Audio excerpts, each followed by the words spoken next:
Welcome students.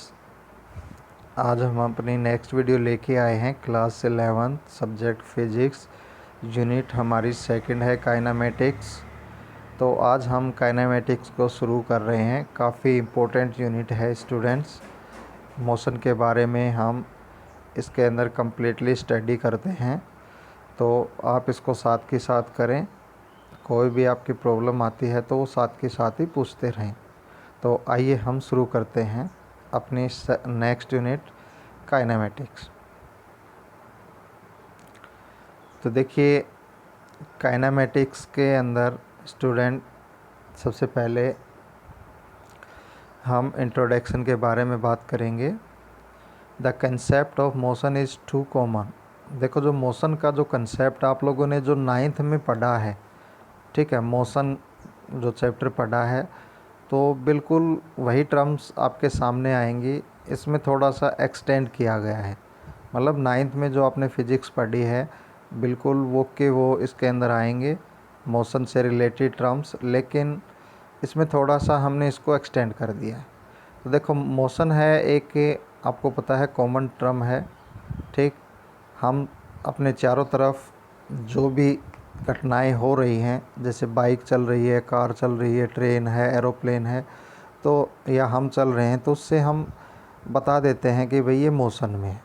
ठीक है, तो आप देखते हैं कि मोशन में होने का मतलब, अगर हम फिजिक्स में बात करें तो कि change with time its position, कि समय के साथ अगर कोई भी ऑब्जेक्ट या बॉडी अपने पोजीशन चेंज कर रही है तो हम उसको मोशन बोलते हैं।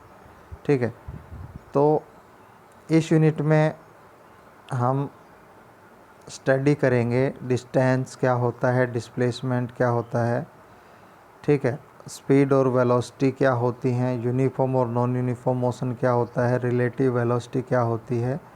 ठीक है, इसके अलावा हम ये इनकी जो एप्लीकेशंस है डेली लाइफ में, ये कहाँ पे यूज़ होती हैं, उन सब के बारे में भी डिस्कशन करेंगे। तो सबसे पहले आइए हम जानते हैं कि मैकेनिक्स क्या होती है।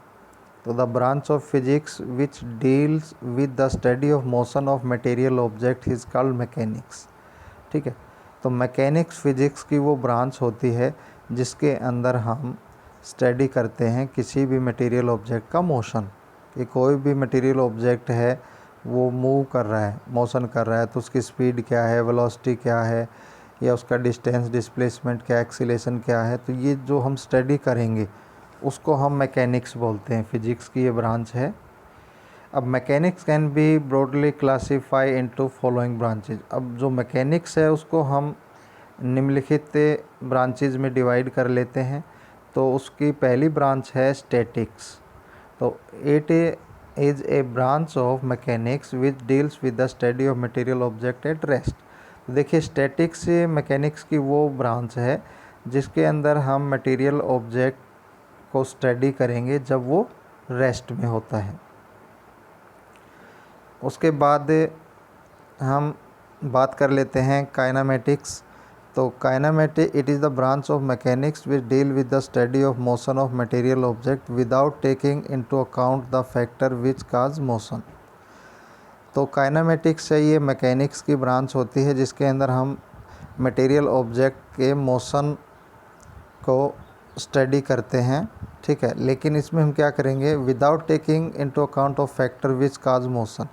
लेकिन जिन फैक्टर्स की वजह से मोशन है, हम उन फैक्टर्स को इंक्लूड किए बिना हम मोशन को स्टडी करते हैं। मतलब जो जो फैक्टर्स हैं जो रेस्पॉन्सिबल हैं मोशन के लिए, उन फैक्टर्स को हम नेगलेक्ट करके हम मोशन के बारे में स्टडी करते हैं, हम उनको कंसीडर नहीं करेंगे।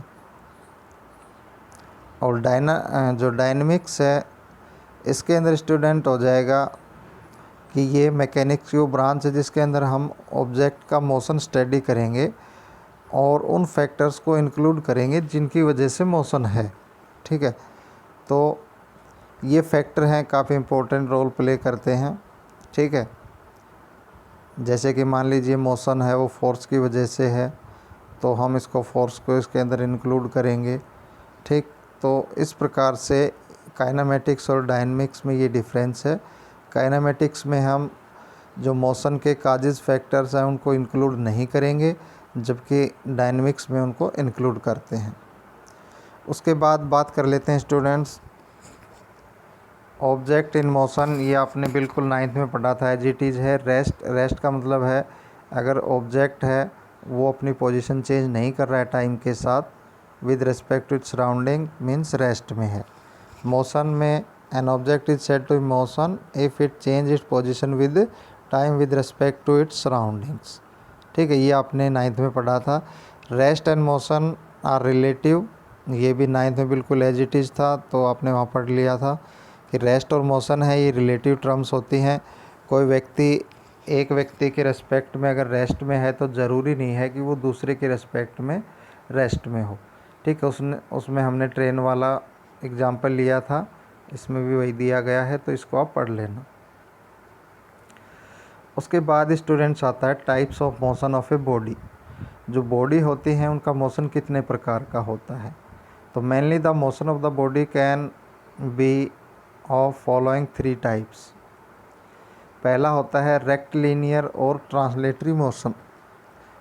ठीक है, तो रेक्टिलिनियर क्या होता है, is the motion in which particle और पॉइंट मास से body is moving along a straight line.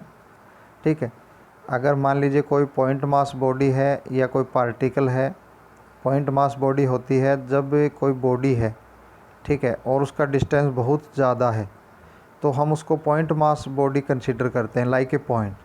जैसे मान लीजिए ट्रेन है वो 200 किलोमीटर या 300 किलोमीटर डिस्टेंस ट्रैवल करती है, तो इतने डिस्टेंस के कंपैरिजन में रेल की साइज़ बहुत ही छोटी होती है, तो हम रेल को एक पॉइंट ऑब्जेक्ट कंसीडर करेंगे।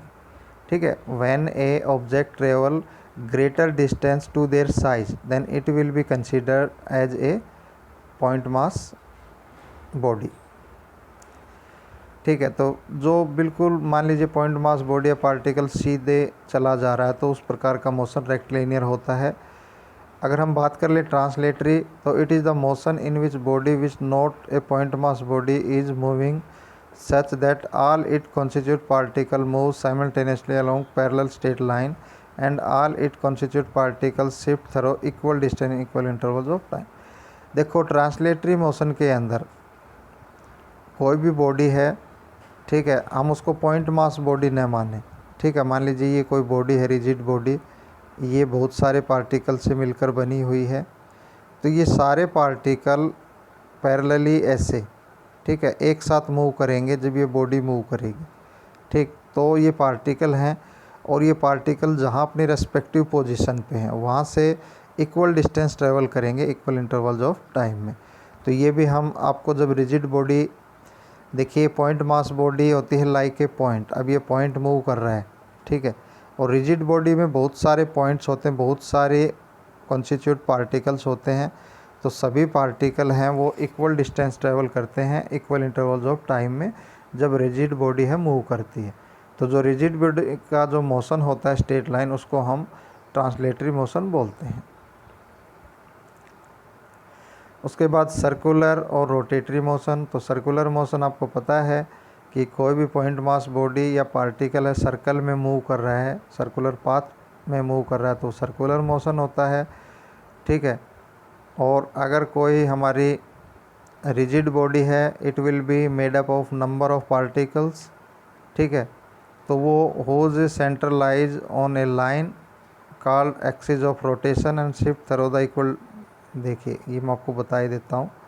ये मान लीजिए रिजिड बॉडी है कोई भी, ये हमारा एक्सिस ऑफ रोटेशन है, ये बॉडी ऐसे रोटेट कर रही है, तो इसके जितने भी कॉन्स्टिट्यूट पार्टिकल्स हैं ये सारे इस एक्सिस ऑफ रोटेशन के अलोंग हैं, वो सर्कुलरली मूव करते हैं। तो जो रिजिड बॉडी का सेंटर ऑफ एक्सिस के अराउंड जो मोशन होता है उसको हम रोटेटरी मोशन बोलते हैं। उसके बाद है ऑसिलेटरी और vibratory motion. Oscillatory is the motion in which body move to and fro या back and forth repeatedly about a fix point is a definite interval of time. ठीक है, जैसे हम मान लीजिए पेंडुलम ले लेते हैं, तो पेंडुलम का जो मोशन है वो ऑसिलेटरी मोशन होता है। ये मीन पोजीशन, ये एक्सट्रीम, ये सेकंड एक्सट्रीम। तो पेंडुलम है वो ऐसे ओसिलेट करता है अपनी मीन पोजीशन के अक्रॉस।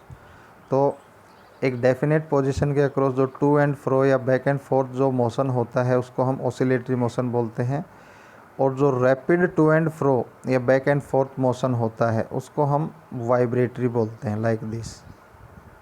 ठीक है, अगर तेज़ी से मीन पोजीशन के अक्रॉस तेज़ी से जो वाइब्रेशन हो रहा है उसको, या तेज़ी से जो बैक एंड फोर्थ या टू एंड फ्रो मोशन हो रहा है वो हमारा वाइब्रेटरी मोशन कहलाता है। उसके बाद concept of point mass object, जैसा कि मैं पहले भी जिक्र कर चुका हूँ। An object can be considered as a point object. कोई भी ऑब्जेक्ट है उसको हम पॉइंट ऑब्जेक्ट कब कंसीडर करते हैं? If during motion in A given time it cover distance is much greater than its own size, कि जो उसके द्वारा जो डिस्टेंस ट्रेवल किया गया है वो बहुत ही ज़्यादा हो as compare to its size. ठीक है, जैसे मान लीजिए ट्रेन 200-300 किलोमीटर डिस्टेंस ट्रैवल कर रही है, तो हम ट्रेन की जो लेंथ है उसको हम पॉइंट मास ऑब्जेक्ट कंसीडर कर सकते हैं।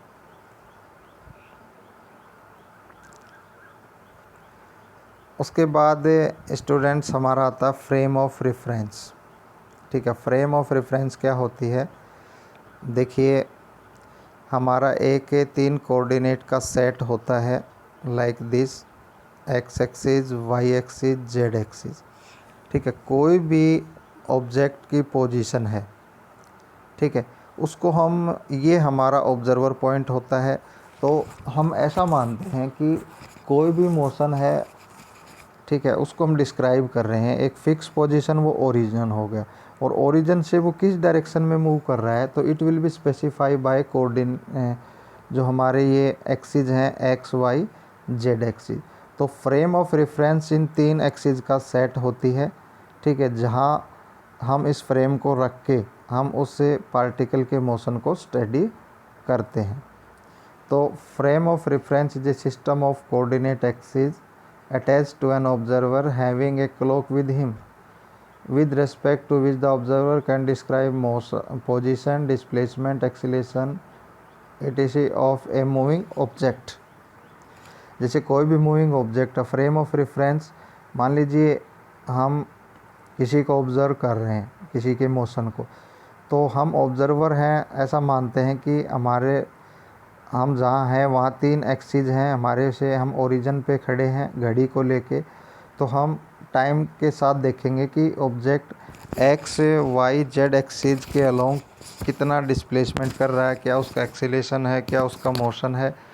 तो वो किसी भी ऑब्जेक्ट का जो मोशन है, उसकी पोजीशन, डिस्प्लेसमेंट या एक्सीलरेशन है मूविंग ऑब्जेक्ट का, उसको मेज़र करने के लिए हमें फ्रेम ऑफ रेफरेंस की ज़रूरत पड़ती है। उसी से ही हम बता सकते हैं कि भाई उसका मोशन क्या है।